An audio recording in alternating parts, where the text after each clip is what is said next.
चलिए आगे बढ़ते हैं। सो एक हमको फॉर्मूला डेराइव करना है वर्क डन का। हमने हेडिंग में डाली थी शायद डेरिवेशन की ना, वर्क डन कुछ लिखे थे,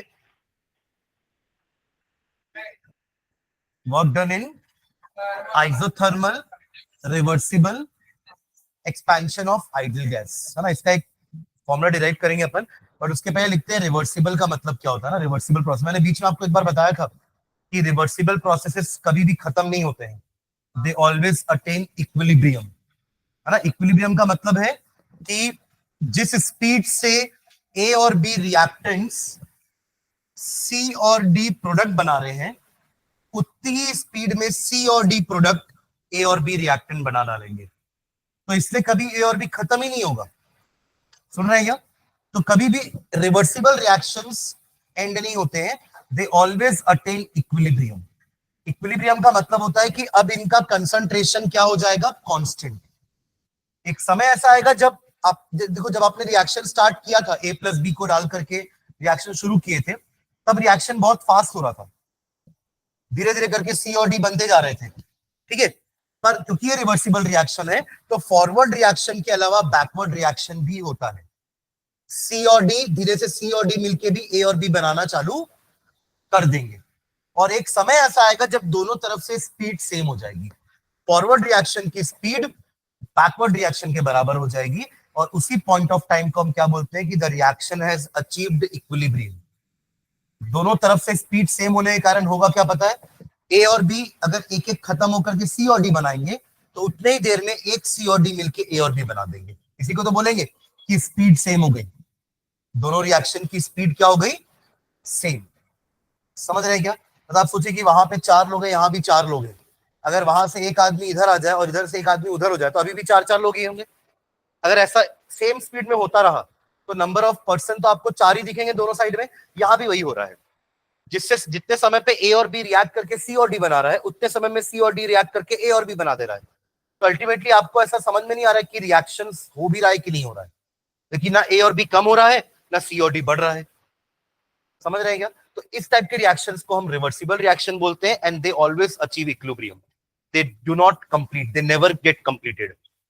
कंप्लीट कौन होते हैं? जो इरिवर्सिबल रिएक्शंस होते हैं, ठीक है। तो यहाँ पे हमें ये रिवर्सिबल रिएक्शन को हमारे वर्क डन से कंपेयर करते हुए पढ़ना है। वही गैस का हम जो वर्क डन पढ़ रहे थे ना, प्रेशर वॉल्यूम वर्क डन, है ना, उससे रिलेट करके अपन को रिवर्सिबल प्रोसेस पढ़ना है, ठीक है। डेफिनेशन लिखते हैं रिवर्सिबल प्रोसेस की, लिखेंगे a reversible process is a process, a reversible process is a process, a reversible process is a process which is carried out, which is carried out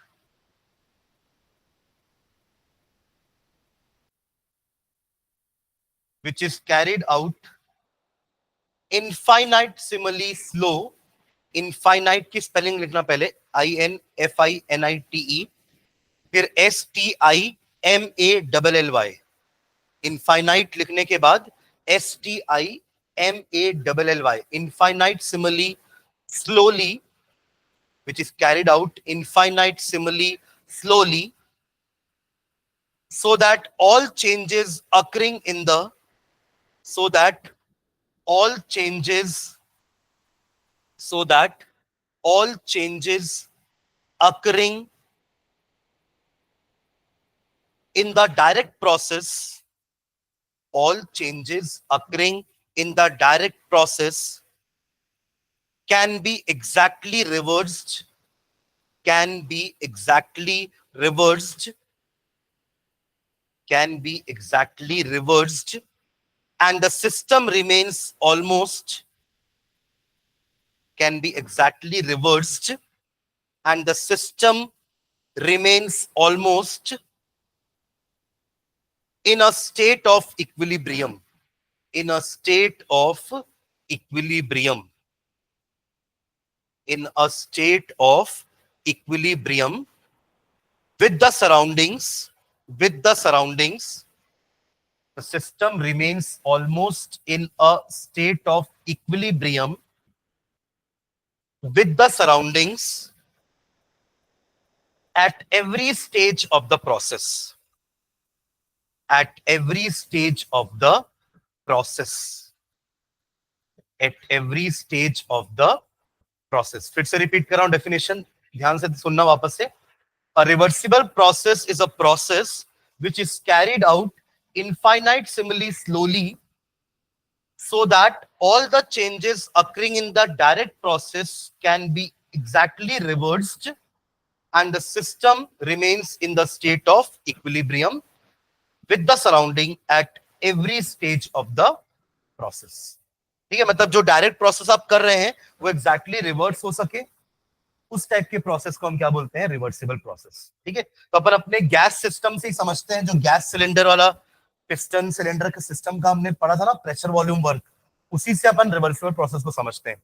तो just imagine करिए कि ये आपका एक सिलेंडर पिस्टन अरेंजमेंट है जिसमें आप ऊपर यहाँ पे कुछ वेट रख करके प्रेशर अप्लाई करोगे ताकि वो क्या हो जाए, कंप्रेस हो जाए. कंप्रेशन और एक्सपेंशन दो ही तो वर्क पढ़े ना अपन. Work of expansion is done by gas जब वो एक्सपैंड होगी, and work of compression is done on the gas जब वो कंप्रेस होगी. तो उसके लिए तो आपको बाहर से प्रेशर देना पड़ेगा ना. अभी तो एक प्रेशर इसके ऊपर लग रहा है which is atmospheric pressure, right. एक खुद इसका प्रेशर है जो कि क्या है, इंटरनल प्रेशर है ना. ये दोनों बराबर होने चाहिए, तब तो आपको लगेगा कि ये ना नीचे जा रहा है ना ऊपर जा रहा है. Am I clear? ठीक है, तो एक बार ये डायग्राम बना लो एक बार. इंटरनल प्रेशर देना अंदर की तरफ से, जो गैसेस ऊपर की तरफ लगाएंगी, इंटरनल प्रेशर. ठीक है, और ऊपर से हम दे रहे हैं एक्सटर्नल प्रेशर. External pressure.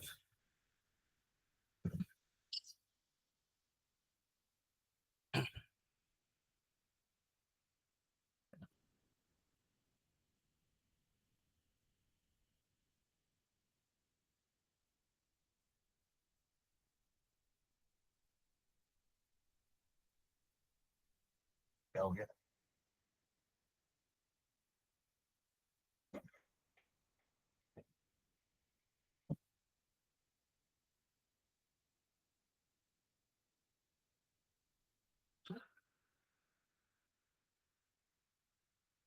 नीचे एक लाइन लिखना.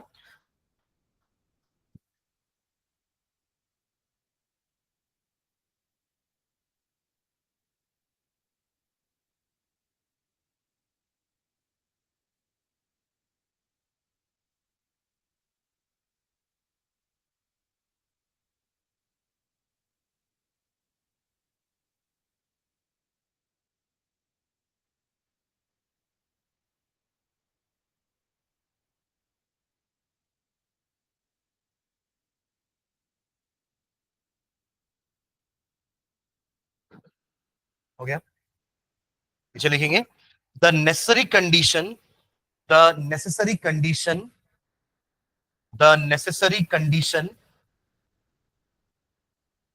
for reversible compression, the necessary condition for reversible compression, the necessary condition for reversible compression is P external is equals to P internal plus dP plus dP plus dP. P external is equals to P internal plus dP. हाँ, DP में लिखा रहा हूँ, DP नीचे क्या है ना. और एक और ऐसी कंडीशन लिखो नीचे, and the necessary condition for reversible expansion is, and the necessary condition for reversible expansion is, and the necessary condition for reversible expansion is P external is equals to P internal minus dP, minus dP,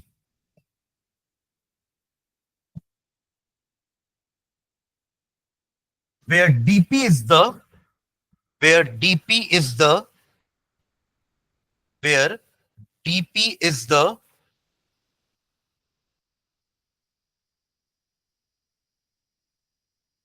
pressure, which where dP is the pressure,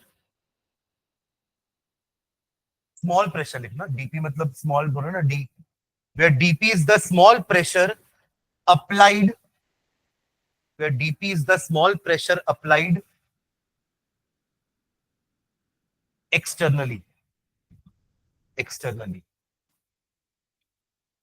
अब देखो हमने compression के लिए DP को plus किया है और expansion के लिए डीपी को माइनस किया। देखो होगा क्या, जब आप कंप्रेशन कर रहे हैं, ध्यान से सुनना, जब हम कंप्रेशन कर रहे हैं तो हम प्रेशर ऊपर से लगाएंगे तब हमारी गैस कंप्रेस होगी, राइट। तो इक्वल करने के लिए उतना ही प्रेशर हमने पी इंटरनल दिया प्लस डीपी, ताकि ये दोनों क्या रहे, इक्विलिब्रियम में रहे। देखिए उतना प्रेशर तो हमने पी एक्सटर्नल पे लगाया है, तो वही प्रेशर हमने पी इंटरनल में ऐड किया ताकि दोनों तरफ से प्रेशर क्या रहे, सेम रहे।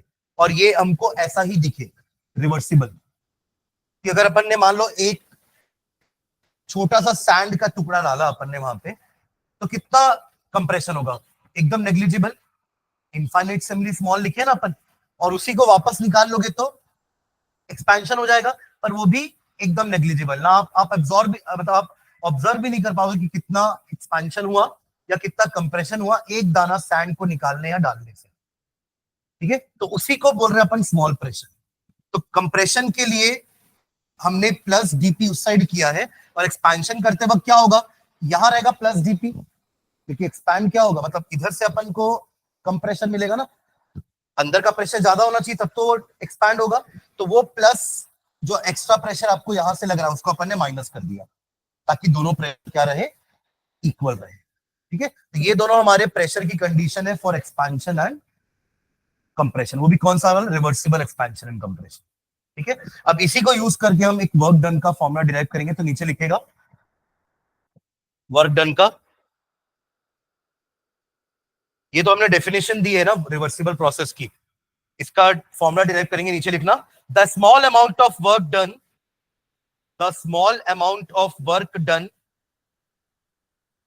The small amount of work done, जिसको अपन नाम दे रहे हैं del W, the small amount of work done del W when the gas expands, ये भी होता है डेल्टा, इसको भी बोलते हैं, ये भी आपका है, ठीक है। हाँ डीडब्ल्यू भी ले सकते हैं, कोई दिक्कत नहीं, अपन वैसे भी उसको इंटीग्रेट करेंगे तो वो डब्ल्यू हो जाएगा, ठीक है। हाँ क्या लिखे, the small amount of work done del W, या डी डब्ल्यू लिख लो, कोई दिक्कत नहीं है, comma when the gas expands, when the gas expands, when the gas expands through a small volume dV, through a small volume dV, through a small volume dV against the external pressure, against the external pressure, against the external pressure PEXT, against the external pressure PEXT। देखो अभी आपने line क्या लिखी है, हम लोग को formula derive किसका करना है, एक्सपेंशन वर्क का ना, कंप्रेशन वर्क का नहीं। तो जब गैस एक्सपैंड होगी तो वो किसके अगेंस्ट हो रही है, एक्सटर्नल प्रेशर के, तो उसमें गैस कुछ ना कुछ वर्क कर रही होगी, तो वही वर्क हमें निकालना है।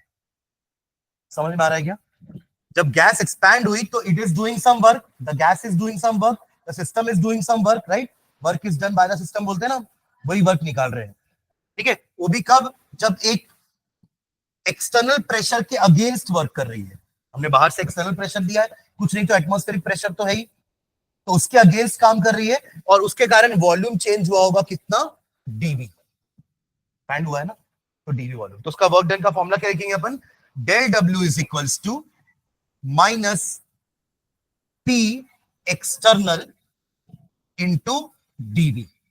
देखो फॉर्मूला, फॉर्मूला तो ये था ना, माइनस पी इंटू वी, बस यहां पे अपन प्रेशर का लिया पी एक्सटर्नल, और वॉल्यूम क्या है आपका, DV, minus P E X T DV, ठीक है। और अभी हमने ऊपर लिखा कि पी एक्सटर्नल क्या होता है फॉर एक्सपेंशन, ये ऊपर वाला तो कंप्रेशन के लिए था ना, तो नीचे लिखेंगे for reversible expansion, for reversible expansion, for reversible expansion PEXT is equals to PEXT is equals to PINT minus DP, internal को INT लिख लेना, PEXT is equals to PINT minus DP, put कर दो value in the equation, W वाले equation में, del W वाले equation में। Therefore del W कितना हो जाएगा?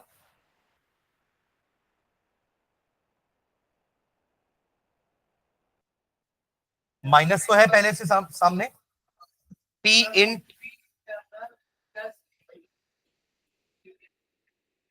हाँ हाँ, मतलब P आप यहां डालोगे, माइनस इधर P in internal minus dP into dV। हाँ, ब्रैकेट ओपन करो, minus P internal plus dP, और वो dV अंदर मल्टीप्लाई भी कर दो, माइनस P इंटरनल dV और प्लस dP dV, करो multiply, minus P internal dV plus dP dV, minus P internal dV plus dP dV।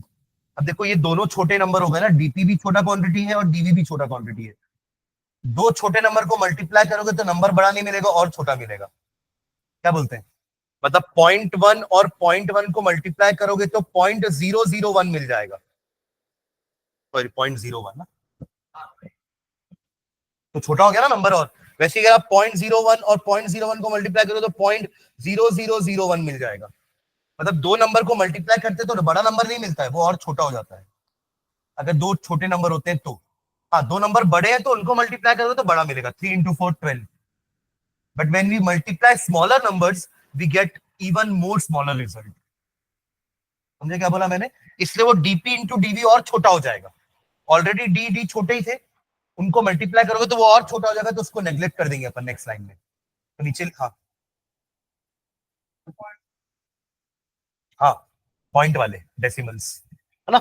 चलो, तो इसके बाद नेक्स्ट स्टेप में आप लोग लिखना नीचे, since since DP into DV is very very small quantity, since dp into dv is very very small quantity, hence it can be neglected, hence it can be neglected, hence it can be neglected।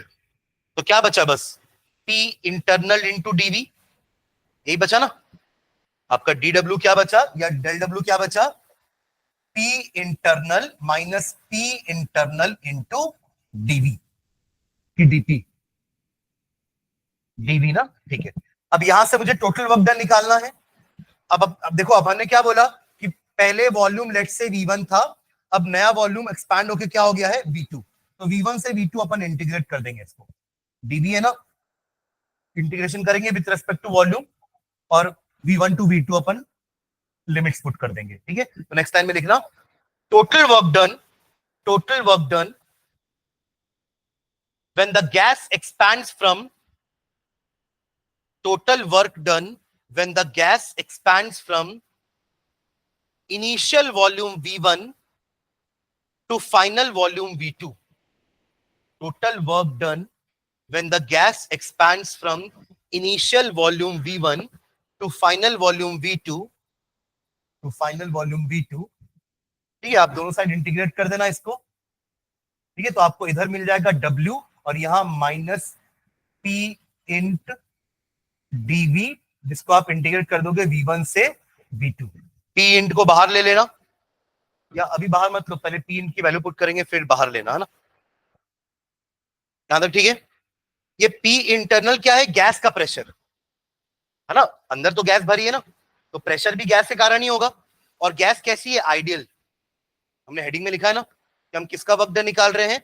Work done by the isothermal reversible expansion of an ideal gas. और ideal gas equation अपन ने क्या पढ़ा था? PV is equals to NRT. तो वहां पे P की जगह अपन एनआरटी बाय वी लिख सकते हैं क्या?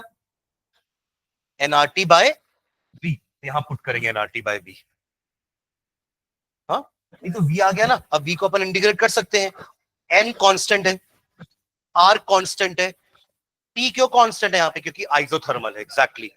तो टी भी कांस्टेंट, तो एन आर टी को बाहर ले लेना, तो अंदर क्या बचेगा? 1 बाई वी डी वी। इसका इंटीग्रेशन क्या होता है 1 बाई वी का?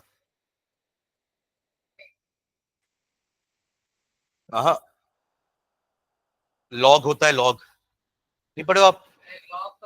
Integration of 1 by X D X is ln x नहीं पढ़े हो?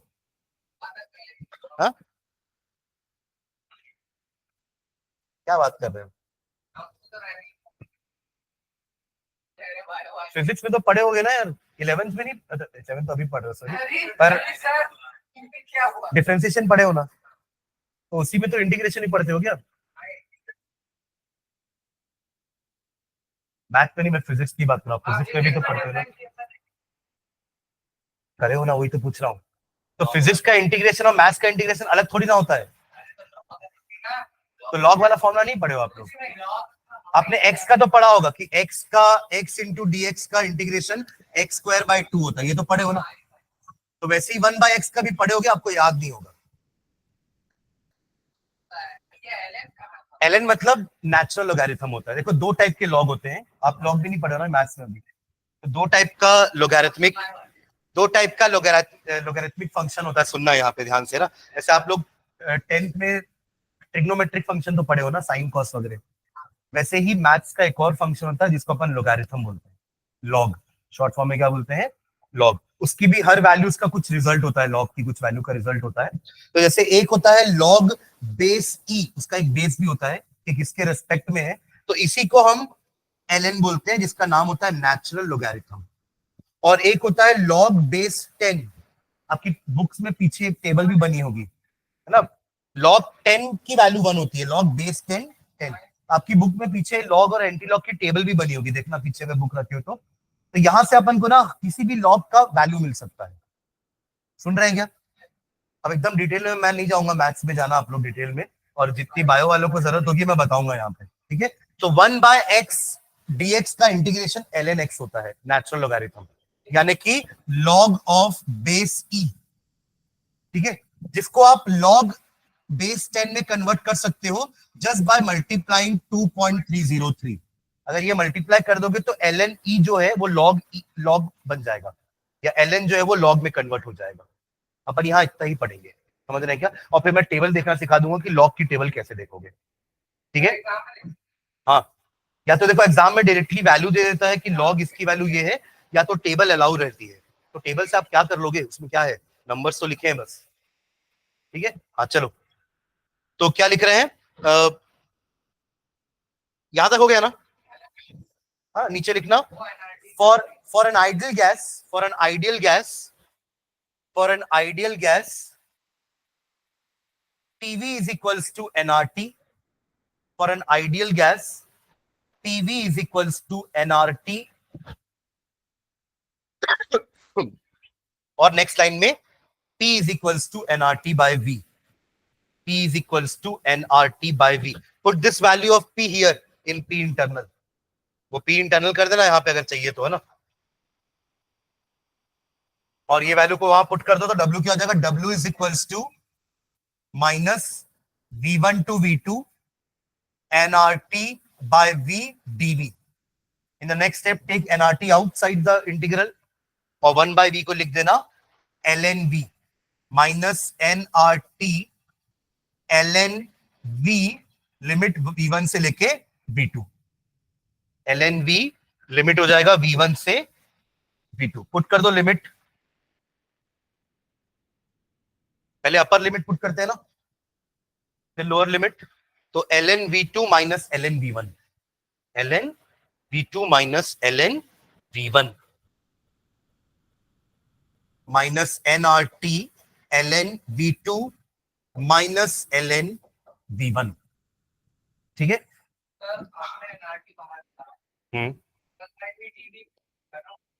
हाँ, मैं वो स्टेप नहीं लिखा हूं, मैं सीधा इंटीग्रेट कर दिया हूं। सुन रहे क्या? ये स्टेप मैंने डायरेक्टली 1/v dv को इंटीग्रेट कर दिया, एनआरटी बाहर ले लिया, एक स्टेप मैंने स्किप किया है ना, ठीक है? यहां तक क्लियर है? अब देखो लॉग की एक प्रॉपर्टी होती है कि log a minus log b को आप लॉग a बाय b लिख सकते हो। ये हो गया यहां तक? ln a minus ln b या log a minus log b को हम लिख सकते हैं ln a बाय b और log a बाय b। ये एक प्रॉपर्टी होती है लॉग की, फर्स्ट प्रॉपर्टी। और अगर यही प्लस में होता ना तो हम मल्टीप्लाई कर सकते हैं।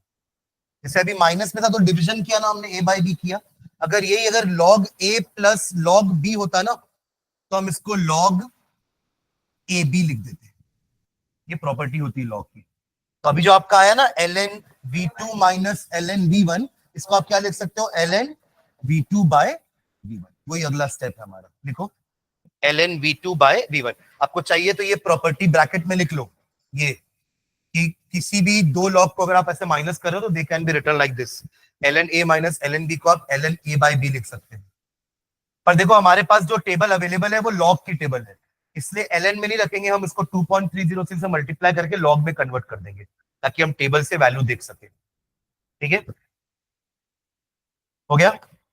Last step w is equals to minus 2.303 nRT log v2 by v1। ये हमारा इक्वेशन है, nRT log v2 by v1। Clear है?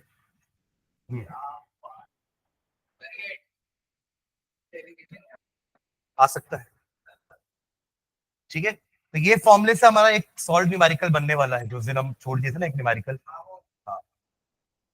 हाँ, वो क्या था अभी देखते हैं उसको अभी। ठीक है, क्लियर है ये?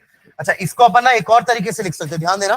जैसे हमने आइडियल गैस इक्वेशन पढ़ा ना, एक आपका और लॉ होता है प्रेशर और वॉल्यूम के बीच में relationship, pressure of a gas and volume of a gas के बीच में रिलेशनशिप।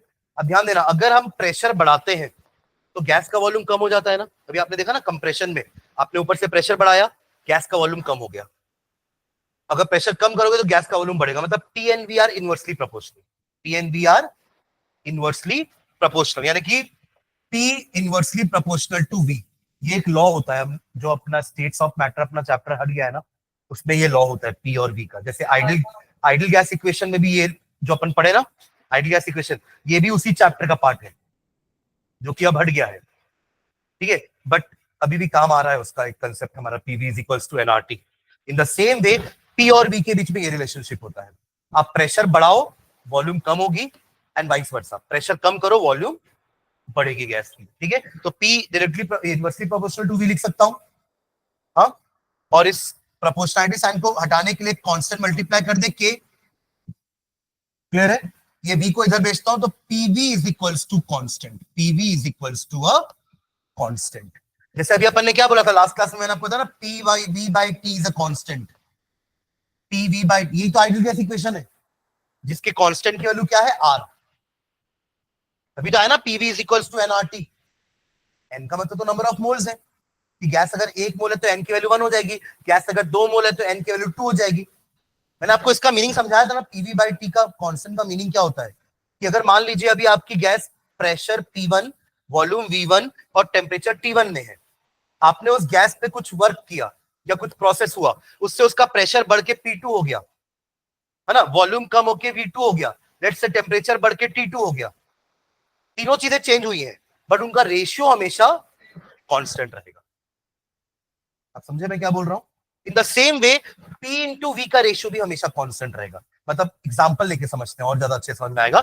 मान लीजिए अगर उस गैस का पहले प्रेशर 2 एटीएम था, एटीएम या बार ले लो ना, या पास्कल ले लो, ये सब आपके प्रेशर का यूनिट होता है, bar, pascal, atmospheric pressure, atm. 2 atm pressure था पहले, तो उस केस में वॉल्यूम जो था ना, वो था let's say 5 metre cube. Metre cube is the unit of volume, centimetre cube is the unit of volume, litre ml सब वॉल्यूम का यूनिट है। तो जब प्रेशर 2 एटीएम था तब वॉल्यूम 5 मीटर क्यूब था, करेक्ट। अब मैंने प्रेशर बढ़ा दिया पिस्टन पे, तो गैस कंप्रेस हो गई, कंप्रेस होगी मतलब पिस्टन नीचे जाएगा, तो अब गैस का जगह कम नहीं हो गया। और हो सकता है ना, क्योंकि गैस तो कंप्रेसिबल होती है, वो तो आराम से एक दूसरे से और नीचे जा सकती है, तो ये खत्म, ये कम होके 2 हो गया। तो दोनों का यूनिट क्या, मतलब दोनों का मल्टीप्लीकेशन क्या है, हमेशा कांस्टेंट आया। यही होता है PV is equals to constant. Am I clear? यानी कि अगर आपका गैस का प्रेशर वॉल्यूम P1 V1 है, चेंज होके अगर वो P2 V2 हुआ तो ये दोनों सेम होते हैं, P1 P2 is equal to P2 V2। जैसे कि P1 V1 T1 was equal to P2 V2 T2, ratio आज हमेशा सेम। समझ रहे हो क्या? तो यहां से अपन ना V2 बाय V1 का एक वैल्यू निकाल सकते हैं, which is P1 by P2। V2 by V1 को P1 बाय P2 लिख सकते हैं? अरे हाँ है ना। तो यही जो अपन ने भी फॉर्मूले में V2 बाय V1 लिखा है ना, उसकी जगह P1 बाय P2 लिखूंगा तो भी गलत नहीं है। समझे क्या? तो इसका एक और फॉर्मूला बताने के लिए मैंने ये सब आपको बताया है। क्लियर है? तो नीचे लिखना और करके एक और formula, W is equals to minus 2.303 NRT log P1 by P2, minus 2.303 NRT log P1 by P2। और ये हम कैसे लिख दिया अचानक से?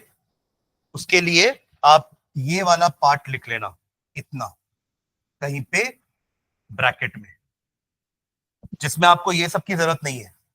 ये तो मैंने एग्जांपल लेके समझाया आपको, है ना। इसकी जरूरत नहीं है और इसकी जरूरत नहीं है, बट इतना तो लिखना पड़ेगा। ठीक है, इसको बॉयल्स लॉ बोलते हैं। इस लॉ का नाम है Boyle's law. Boyle's law. Temperature constant रख रहे हैं अपन, सुन रहे हो क्या? Temperature remaining constant, pressure is inversely proportional to volume of the gas. Am I clear? Pressure is inversely proportional to volume. मैंने आपको कारण भी बताया उसका कि पिस्टन में अगर आप ऊपर से प्रेशर अप्लाई करोगे, गैस कंप्रेस होके नया वॉल्यूम कम हो जाएगा। तो प्रेशर बढ़ाने पे वॉल्यूम कम हो जाता है, बट उनका रेशियो P इंटू वी का जो प्रोडक्ट है, सॉरी रेशियो नहीं बोलना चाहिए, P इंटू वी का जो प्रोडक्ट है वो हमेशा कांस्टेंट रहता है। PV is equals to constant, तो P1 V1 is equals to P2 V2 लिख सकते हैं। और यहीं से अपन ने V2 बाय V1 की वैल्यू निकाली P1 बाय P2। इसलिए अपन ने यहाँ पे V2 बाय V1 की जगह क्या रख दिया? P1 बाय P2, ताकि आपको लगे नहीं कि गलती से तो अपन P की जगह V नहीं लिख दिए या V की जगह P। हाँ,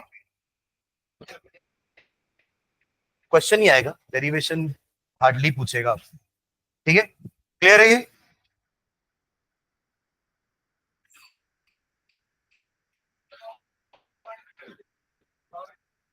नहीं नहीं, वही वैल्यू।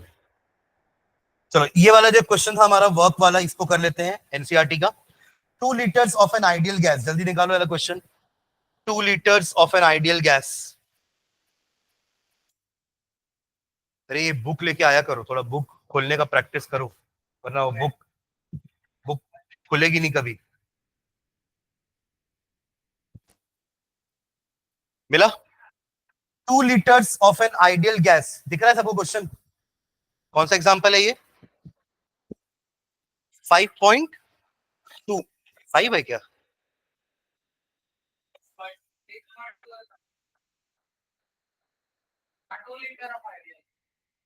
हाँ, नई बुक में 5.2 होगा। हाँ, मिला? चलो क्वेश्चन पढ़ रहा हूं मैं, आप लोग भी क्वेश्चन पढ़िएगा। उधर दे दो उन दोनों के बीच में, और आप तीनों उसमें देख लो, सबको दिख रहा है क्वेश्चन अब? हाँ। 2 liters of an ideal gas at pressure of 10 atm expands isothermally into vacuum until its total volume is 10 liters। मतलब पहले उसकी वॉल्यूम कुछ होगी, सुन रहे हैं? पहले उसकी वॉल्यूम कुछ होगी, बट अब वो एक्सपैंड होकर के कितना कर रहा है अपना वॉल्यूम?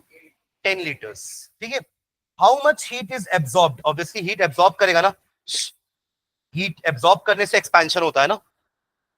तो ये हीट एब्सॉर्ब कर रहा है, तो वही पूछ रहा है कि how much heat is absorbed and how much work is done in the expansion. What would be the heat absorbed and work done if the same expansion takes place at constant pressure of 1 atm and if the same expansion takes place to a final volume of 10 liter conducted reversibly?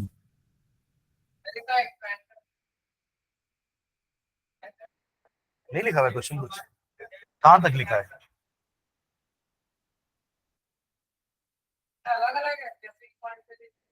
हाँ, ये तीनों तो दिए हुए हैं। ओहो, तीनों question एक साथ है हाँ ठीक है, उसमें अलग अलग होगा। चलो पहला वाला करते हैं। फर्स्ट क्या बोल रहा है, पढ़ो।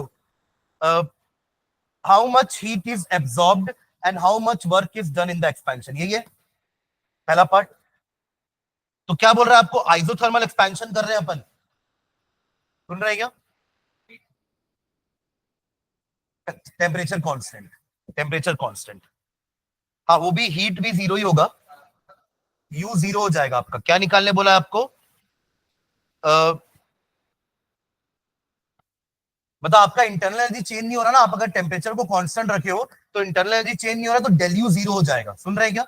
Del U will be zero. लिखो इसका। अच्छा, ये तो सॉल्व एग्जांपल ही होगा ना, देख पा रहे हो क्या उसमें? तो देखो क्या लिखा हुआ होगा, for isothermal expansion del U is equals to zero, क्योंकि डेल टी कांस्टेंट है, यानी कि टी कांस्टेंट है, डेल टी जीरो, तो डेल यू आपका जीरो हो जाएगा।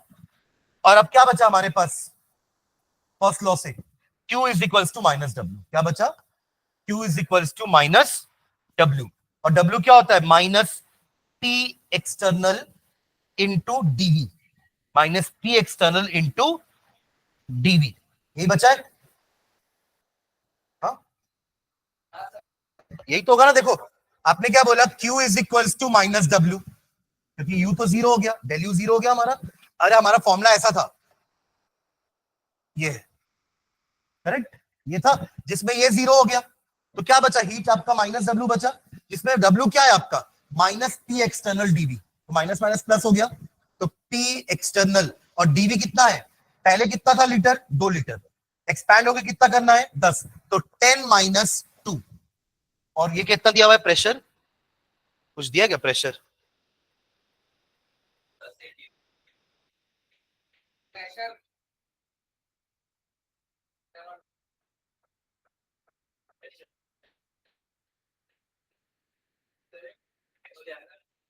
नहीं, इनटू वैक्यूम बोल रहा है ना, तो इनटू वैक्यूम, वैक्यूम बाहर, अगर वैक्यूम है तो जीरो ही तो प्रेशर होगा, क्योंकि बाहर तो एयर भी नहीं है, तो जीरो ही हो जाएगा। पी एक्सटर्नल की वैल्यू क्या हो जाएगी? Zero into 8 will be zero. तो ये पहला आपका हुआ फर्स्ट वाले का। हाँ, no heat is evolve absorb, ठीक है। अब सेकंड पार्ट देखो, सेकंड क्वेश्चन जो अगला है, उसमें क्या बोल रहा है? अगर सेम एक्सपेंशन, अब एक्सटर्नल प्रेशर दे रहे हैं, देखो 1 एटीएम, देखा आपको? तो अब यहां जो पी एक्सटर्नल आपने जीरो ले लिया ना, अब वो क्या हो जाएगा? 1 हो जाएगा। तो आंसर आपका 8 आ जाएगा, आएगा 8। और थर्ड वाले में अपना ये फॉर्मूला लगेगा जो भी अपने डिराइव किया। क्यों? क्योंकि थर्ड वाले में एक वर्ड एडेड है, रिवर्सिबली। दिखा आपको? थर्ड वाले क्वेश्चन में रिवर्सिबली वर्ड लिखा हुआ है ना, तो ये अपन ने जो फॉर्मूला डिराइव किया है वो ये रिवर्सिबल प्रोसेस के लिए तो है, आया ना? तो आप इसी को फॉर्मूला यूज करोगे, क्या हो जाएगा? Q is equals to minus W minus of minus 2.303 N R T log V2 by V1, जहां पे माइनस माइनस प्लस हो जाएगा। 2.303 इंटू एन कितना दिया, आप कितना मोल लिया है?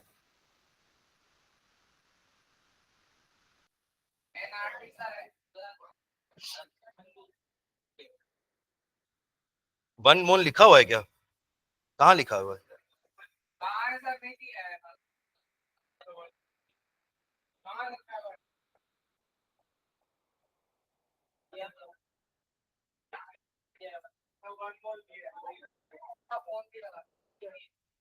ठीक है, नहीं दिया तो भी अपन 1 मोल ले लेंगे ना, कुछ दिया नहीं होगा तो, ठीक है। ठीक है, और ये आरटी, अब देखो टेम्परेचर तो आपको दिया नहीं है, टेम्परेचर तो आपको दिया नहीं है ना आरटी, तो हमको पता है PV is equals to NRT होता है, राइट? तो पीवी की जगह, आरटी की जगह अपन पीवी लिख सकते हैं, तो यहाँ पे आरटी की जगह अपन पीवी लिख दिए, और log of V2 by V1, ठीक है। V2 V1 क्या हो जाएगा आपका? 10 and 2। और कुछ दिया है क्या इसमें? बस। और इनिशियल प्रेशर, इनिशियल वॉल्यूम क्या? 10 × 2, यहाँ पे 10/2। प्रेशर 10 एटीएम है और इनिशियल वॉल्यूम 2 लीटर है। एक्चुअली देखो, प्रेशर भी 10 एटीएम दिया है और उसको वॉल्यूम भी 10 लीटर करना है एक्सपैंड करके। हाँ, वो ये रहा, और प्रेशर भी तो 10 एटीएम लिखा है ना। अरे सबसे शुरू में जो क्वेश्चन का, पहले तो 10 एटीएम है ना प्रेशर, तो वो आपका प्रेशर आ गया 10 एटीएम और 2 लीटर, और ये आपका फाइनल एंड इनिशियल 10 × 2, ठीक है। तो बस इसको सॉल्व करना है। अब देखो log 5 आ रहा है यहाँ पे, अब log 5 कैसे देखोगे? तो आप टेबल में पीछे 50 का जीरो देखो, जल्दी देखो, टेबल में, लॉग की टेबल में 50 का जीरो कितना आ रहा है? 6990, उसके सामने एक पॉइंट लगा देना बस। This is the value of log 5, ठीक है। ऐसे दिखते हैं टेबल। हाँ, अगर आप सीधा, जैसे आपने भी क्या देखा, log 5 देखा ना, तो अब देखो 5 की तो वैल्यू होती नहीं है उसमें। देखो अब टेबल कहां से चालू हो रही है, 10 से चालू हो रही है, लॉग 10 दिया हुआ है ना, तो लॉग 10 लॉग 11 ऐसा दिया हुआ है ना, कहां तक गया, लॉग 99 तक गया होगा, है ना। तो आपके पास 5 का तो कुछ वैल्यू होता नहीं है ऐसे, तो अपन 50 का क्या देखते हैं, 0, 50 का 0। ठीक है, आप ये समझो कि ये 5.0000 है, तो आपको 50 का देखना है 0। हर बार पहले 2 डिजिट एक साथ लेनी है, उसके बाद आपको उसका अगला कॉलम वाला नंबर मिलेगा। अगर एक नंबर और है तो आप एक मीन डिफरेंस का कॉलम भी बनाओगे। देखो एक और एग्जांपल देखते हैं, चलो लॉग ऑफ समझ लो 5.671 देखना है, ध्यान देना इधर, लॉग ऑफ 5.671, तो आप क्या करोगे, 56 का 7 देखो पहले, कितना है 56 का 7, देखो ध्यान से करना कि वो 0 से चालू हो रहा है कॉलम, सुन रहे हो क्या, कॉलम 0 से चालू हो रहा है, 7536 पक्का, 6 का तो नहीं देख लियो ना, 7 का कॉलम देखना है, 0 से चालू हुआ है ना वो, अरे 57 नहीं, 56 का 7, यहाँ पे 56 लिखा होगा और ये सब कॉलम में 0 से लेकर के यहाँ पे कहीं 7 होगा, तो ये वैल्यू मुझे बताना 7 वाली, ये 7536, और ये जो 1 बच गया ना, उसके बाद आपके पास एक मीन डिफरेंस का कॉलम होगा, उसमें भी वहां पे आपका 1 के नीचे क्या लिखा हुआ है ये बताना मुझे, वही लिखा है, तो यहाँ 1 ऐड कर देंगे तो कितना आएगा, 7537, और 0 पॉइंट आगे लगा देना, ये वैल्यू आपकी उसकी, लॉग ऑफ 5.671 की वैल्यू 0.7537, सुन रहे हैं। अब देखो ऐसा हम तब लिख पा रहे हैं जब हमेशा जिस नंबर का मैं लॉग देख रहा हूं ना, ध्यान से सुन रहे हैं क्या, जिस नंबर का मैं लॉग देख रहा हूं वो नंबर इसी फॉर्मेट में होना चाहिए। इसी फॉर्मेट का मतलब ये है कि डेसिमल के पहले एक ही डिजिट होनी चाहिए, तब आप जो देख रहे हो ना वैल्यू, उसको लिख के एज इट इज लिखो और सामने पॉइंट लगा दो, अगर नंबर इस फॉर्मेट में है तो। अगर नंबर इस फॉर्मेट में नहीं है तो क्या करोगे, हाँ बस वही उसी में आ रहा, 56.71 अगर ऐसा है ना, तो देखना तो अभी भी वही है, 56 का 7 और 1 मीन डिफरेंस, बस थोड़ा सा पॉइंट का फर्क आएगा। देखो इसको अपन क्या लिख सकते हैं, लॉग ऑफ 5.671 इंटू 10, ऐसा लिख सकता हूं क्या, सही है ना। ये तो हमको अपने फॉर्मेट को नहीं भूलना है, क्या फॉर्मेट को, कि डेसिमल के पहले एक ही डिजिट रखना है, डेसिमल के पहले एक ही डिजिट रखना है, तो वो अपन ने कर दिया, इंटू 10 भी कर दिया, तो फर्क नहीं पड़ा, दोनों सेम चीज लिखी हुई है। अब अपना वो जो लॉग की प्रॉपर्टी थी ना, log A into B is log A plus log B, उसमें एक्सपैंड करते हैं इसको, ध्यान देना, log of 5.671 plus log of 10, into में प्लस करेंगे, डिवाइड में माइनस करेंगे, अब जैसा याद रखना है, ठीक है, सुने क्या, लॉग 10 होता है 1, लॉग 10 क्या होता है 1, और इसकी वैल्यू तो अपन पीछे निकाल चुके हैं, 0.7 क्या आ रहा था, 0.7537, 0.7537 प्लस 1, यानी कि आंसर क्या आया, 1.7537 इसका आंसर है, समझ आएगा। तो जब भी आपका नंबर अदर देन हमारे फॉर्मेट का होगा तो उसको पहले फॉर्मेट में वो कन्वर्ट करना है, लॉग ऑफ 567.1, सुन रहे क्या, लॉग ऑफ, हाँ 2 पॉइंट आ जाएगा, देखो कैसे, ये ठीक है, लॉग 567.1 निकालना है, फॉर्मेट में कन्वर्ट करें पहले, तो लॉग ऑफ 5.671 इंटू 100 क्या बोलते हैं, सही है।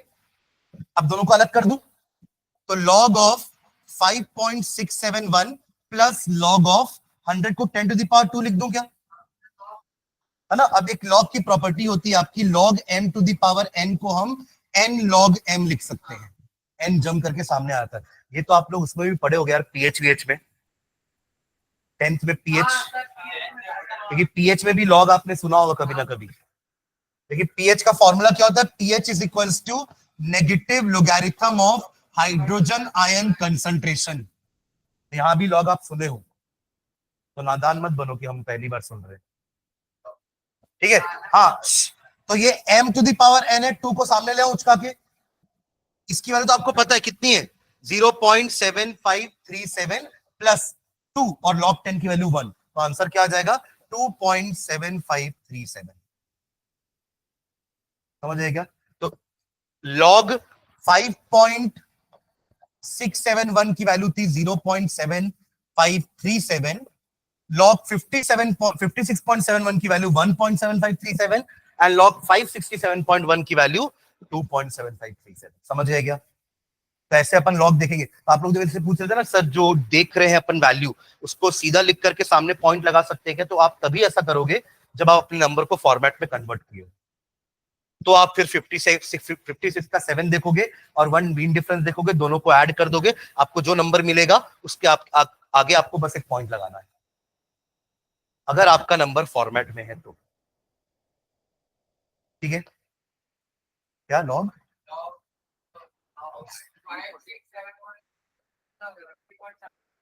हाँ आप देखो ना 5671.0 ऐसा कुछ है, तो आप इसको कन्वर्ट करोगे तो लॉग ऑफ 5.671 इंटू 1000 करोगे, और ये 1000 का लॉग होता है 3। 1000 का लॉग होता है 3। कैसे पता चला? Log 1000 log 10 to the power 3, 3 जम करके सामने आया, लॉग 10 की वैल्यू 1। जैसे देखो ये लॉग 10 टू द पावर 2 2 हुआ ना, वैसे ही log 10 टू द पावर 3 3 हो जाएगा, log 10 टू द पावर 4 4 हो जाएगा। देखिए वो 4 या 2 या 3 जम करके सामने आएगा और log 10 1 होता है, log 10 इज 1। क्लियर है? हाँ ठीक है, चलो ये क्वेश्चन समझ में आ गया है ना। इसके तीनों पार्ट, एक में वर्क डन 0 आया, एक में वर्क डन आपका कुछ आया है क्योंकि उसमें अपन ने उसमें हमने बोला ना कि 1 एटीएम का प्रेशर लग रहा है। उसके पहले तो वैक्यूम था। 0 क्यों आया पहले वाले क्वेश्चन का आंसर? क्योंकि वैक्यूम था। वैक्यूम में तो मतलब एयर भी नहीं है बाहर से, तो बाहर से तो प्रेशर 0 है, तो पी एक्सटर्नल इज 0। और जब पी एक्सटर्नल 0 है तो V2 माइनस V1 आप 8 ले भी आए तो 0 से मल्टीप्लाई होकर के 0 हो जाएगा। क्लियर है? और सेकंड वाले पार्ट का आंसर 8 आया है, और थर्ड वाले पार्ट में अपन को फॉर्मुला लगाना पड़ेगा, तो हमारा आंसर आ जाएगा। हाँ 16 आ रहा है।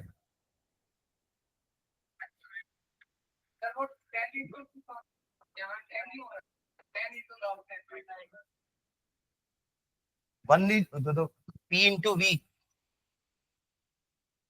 पर आर, और ये टी का तो वैल्यू दिया नहीं है ना, टेम्परेचर तो दिया ही नहीं है। दिया है क्या? हाँ तो फिर वो वैल्यू लिया होगा आर इंटू टी।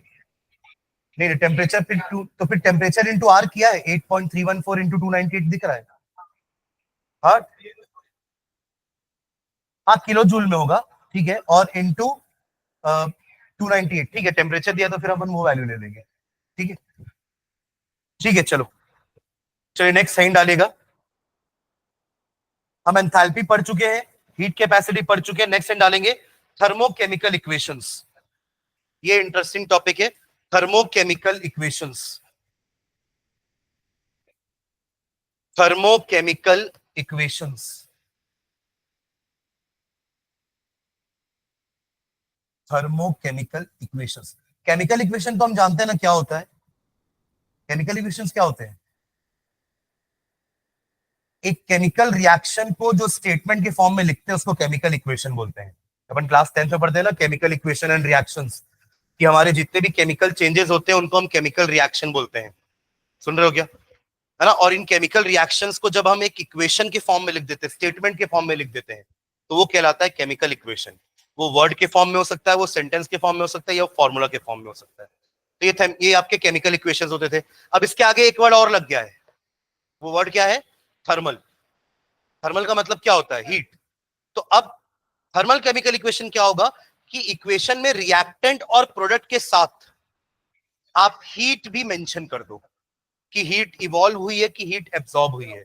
तो उस टाइप के इक्वेशंस को हम कहते हैं थर्मोकेमिकल इक्वेशंस। ठीक है, डेफिनेशन लिखना। When a balanced chemical equation, when a balanced chemical equation, when a balanced chemical equation not only indicates, when a balanced chemical equation not only indicates the quantities of different reactants and products, when a balanced chemical equation not only indicates the quantities of the different reactants and products, when a balanced chemical equation not only indicates the quantities of different reactants and products, but also indicates, ये सुनो ना, ये different quantities के लिए अपन क्या word use करते थे? कौन सी ब्रांच है केमिस्ट्री की जो क्वांटिटी में डील करती है, रिएक्टेंट्स और प्रोडक्ट की क्वांटिटी में डील करती है? स्टोइकियोमेट्री. Very good. क्या था? Stoichiometry, which deals with the quantity of reactant and product. ठीक है. हाँ. But also indicates the amount of heat evolved, but also indicates the amount of heat evolved or absorbed, the amount of heat evolved, exothermic में evolve होगा, और absorbed endothermic reaction में absorb होगा. Evolved और absorbed, comma, it is called a thermochemical equation. It is called a thermochemical equations. It's called a thermochemical equations. ठीक है. एक example लिखना. H2 प्लस हाफ O2, जहां पे H2 भी आपका गैसियस रिएक्टेंट है, हाफ O2 भी गैसियस रिएक्टेंट है, give H2O, gives H2O plus 285.8 kilojoule पर मोल. हालांकि ये प्रैक्टिकली अपन ऐसा नहीं करते ना, हाफ O2 तो होता ही नहीं कुछ, है ना, पर वो 1 मोल पानी बना रहे हैं ना, इसलिए मैंने ऐसा किया है. अगर आप 1 मोल पानी बना रहे हो तो आप हाफ O2 को लिख सकते हो, बट थियोरिटिकली नॉट प्रैक्टिकली. ठीक है. क्योंकि अपना जो वैल्यू दिया ना हीट का, वो किसके रेस्पेक्ट में दिया? पर मोल. अगर 1 मोल पानी बनता है तो उसके साथ साथ कितनी हीट भी रिलीज होती है, ये है इस इक्वेशन का मतलब. समझ रहे? अगर आपने इसको पूरे को 2 से मल्टीप्लाई कर दिया तो वो हीट भी डबल हो जाएगी. 2 मोल के लिए हीट भी क्या हो जाएगी? डबल. हाँ, ये लिखो ना, ये वाला इक्वेशन. एग्जांपल, H2 गैसियस है, ब्रैकेट में मैंने G लिखा है, H2 ब्रैकेट में G है, प्लस हाफ O2 ब्रैकेट में G, gaseous reactant and gaseous product. Reaction हुआ और क्या? कॉम्बिनेशन रिएक्शन ही हुआ है, दोनों कंबाइन हुए हैं. हाँ, बट कंडीशंस होती हैं कुछ. अगर ऐसे हो जाता तो H2 और O2 तो हमारे नेचर में भी है, ऐसी पानी बनता रहता नहीं. There must be some condition.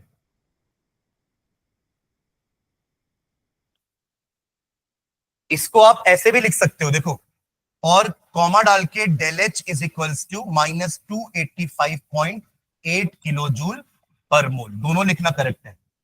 देखिए एक्सोथर्मिक में डेल एच क्या होता है? नेगेटिव. ठीक है. Del H is the change in enthalpy. ठीक है. तो ये लिखना भी करेक्ट है और ये भी लिखना करेक्ट है. ठीक है. बट माइनस 285 मत लिख देना यहीं पे, क्योंकि वो तो फिर ये हो जाएगा, फिर वो एंडोथर्मिक रिएक्शन हो जाएगा. देखिए ये माइनस यहाँ है तो यहाँ के प्लस होता, तो प्लस हीट यानी कि वो तो एब्जॉर्ब हो रहा है, वो तो एंडोथर्मिक हो जाता. पर ये एग्जांपल किसका? एक्सोथर्मिक का एग्जांपल है. ठीक है. नीचे डेफिनेशन लिखते हैं एंडोथर्मिक एक्सोथर्मिक की, लिखेंगे नीचे definition. reactions which are accompanied by reactions which are accompanied by reactions which are accompanied by evolution of heat. Reactions which are accompanied by evolution of heat are called exothermic reactions. Are called exothermic reactions. Are called exothermic reactions. Whereas those reactions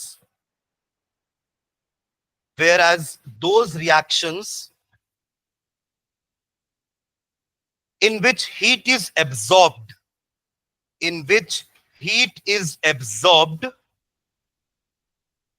whereas those reactions in which heat is absorbed are called endothermic reactions. Are called endothermic reactions. Are called endothermic reactions. एक एक example और लिख रहा हूं मैं दोनों के नीचे. ये तो आपने वाटर का तो लिख ही लिया, ये तो थर्मोकेमिकल इक्वेशन का एग्जांपल दिया आपने। लाइम, आपने लाइम को पानी में डाला तो हीट लिबरेट हुआ, हाँ वो भी एक्सोथर्मिक रिएक्शन है। एक एग्जांपल लिख रहा हूं मैं, C plus O2 gives CO2, comma del H is equals to minus 393.5 kilo joule per mole, या इसी को आप प्लस 393.5 किलो जूल पर मोल लिख सकते हो। दोनों तरीका सही है एक्सोथर्मिक के लिए। ठीक है, एक अपन ने जो ऊपर वाटर वाला लिखा है वो भी एक्सोथर्मिक है ना, ठीक है, ये भी एक एक्सोथर्मिक रिएक्शन है। Carbon plus oxygen gives you carbon dioxide plus 393.5 kilo joule of heat. ठीक है, एंडोथर्मिक का एक एग्जांपल लिखो, N2 plus O2 gives you 2NO minus 180.7 kilo joule. यहां माइनस आ गया मतलब इधर प्लस होगा, और इधर प्लस होने का मतलब क्या है कि the reactants have absorbed heat, यानी कि एंडोथर्मिक। ठीक है,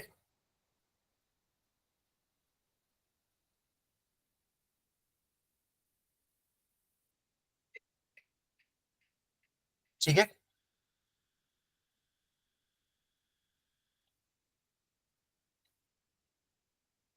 नेक्स्ट लाइन में लिखना,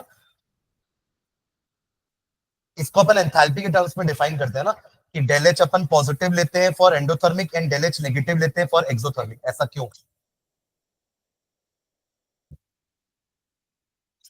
नीचे लिखेंगे, the enthalpy change, the enthalpy change bracket में del H, the enthalpy change bracket में del H accompanying a reaction, accompanying a reaction is given by, is given by, is given by the enthalpy change, जिसको अपन del H से represent करते हैं, accompanying a reaction is given by del H is equals to heat content of product minus heat content of reactants। देखो enthalpy का मतलब heat content ही होता है, और आप चेंज निकाल रहे हो मतलब final minus initial, H2 minus H1 लिखे थे ना अपन। तो यहाँ पे अपन रिएक्शन की बात करेंगे तो प्रोडक्ट माइनस रिएक्टेंट हो जाएगा, यानी कि HP माइनस HR। इसको बोलते हैं enthalpy change of a reaction.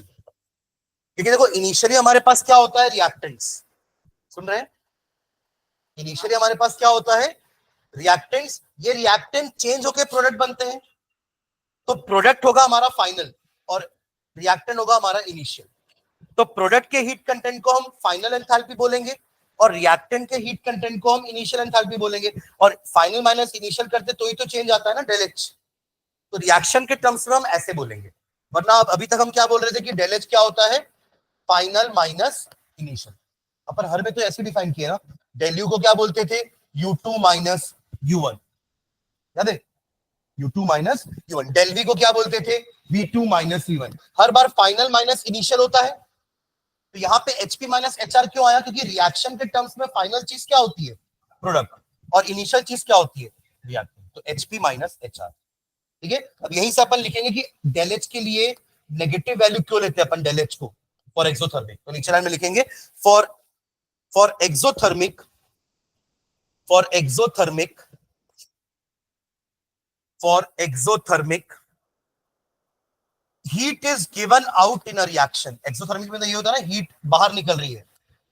For exothermic heat is given out in a reaction, heat is given out in a reaction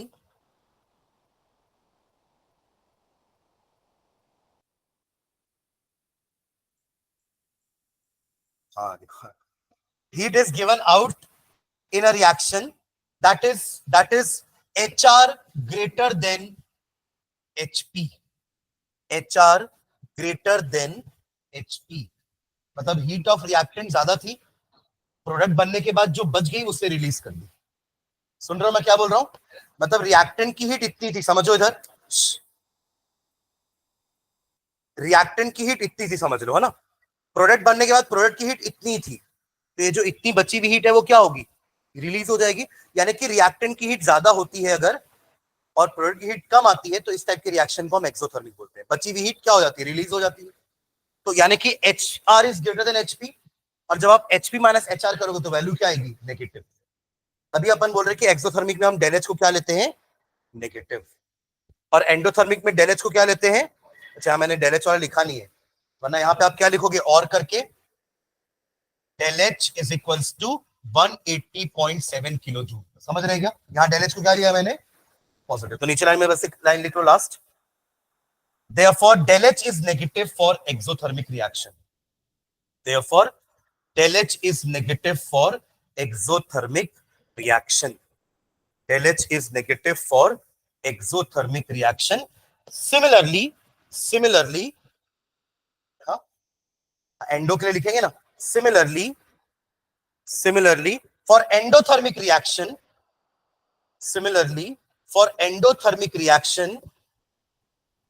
HR is less than HP.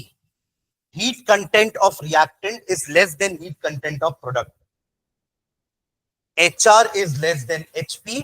Therefore, del H is positive for endothermic reactions. ये याद रखना, ये बहुत important point लिखे अपन last की दो line, कि del H negative होता है एक्सोथर्मिक के लिए और del H पॉजिटिव होता है एंडोथर्मिक के लिए। ठीक है, ठीक है, चलो बाकी नेक्स्ट क्लास में कंटिन्यू करते हैं।